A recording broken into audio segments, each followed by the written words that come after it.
Hello, parents. I would like to give you some tips that might help you if your child is still reversing B and D. This is a common occurrence, and especially among our younger students, it doesn't necessarily scream your student has dyslexia. However, by age 7, they should not be mixing up that B and D, and if they do, it should be very rare.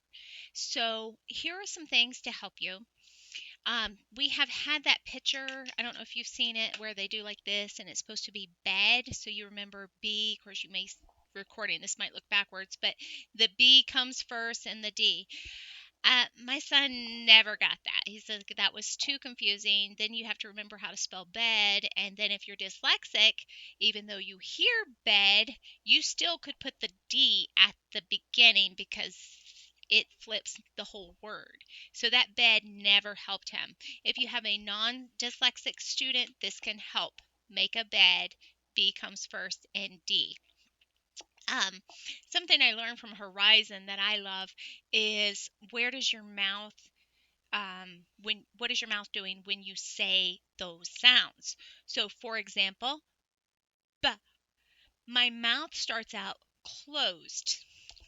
So closed, and it ends up b, and you got to be careful not to say buh. Yeah, buh. It's b, b. And when it finished, my mouth, there's my mouth, is open.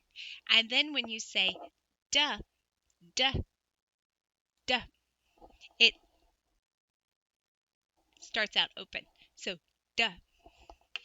And therefore my mouth is open and then it's closed. So I really like how that gives them that awareness of their mouth. So if they can't hear it, they can say, where is your mouth? Where is your mouth? Another good trick is if they can some students, now this won't work for everybody, and that's why we want to try multiple things until we find what works, is if they don't get the capital backwards.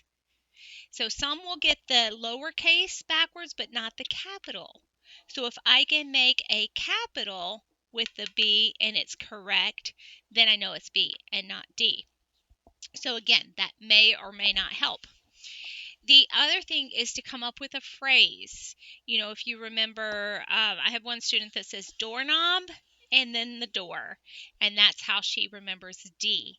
You could say a ball, or sorry, a bat and then a ball, and there's that B. So sometimes you might have to give them a phrase. Do something that makes sense to them, a pickle and a pizza, whatever, do something that they like. So I hope maybe that might help you a little bit.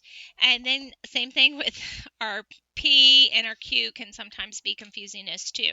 So I often say, its leg is in the mud. Its leg is in the mud. All right. So just a couple little tips to try to see if that helps your student. Thank you.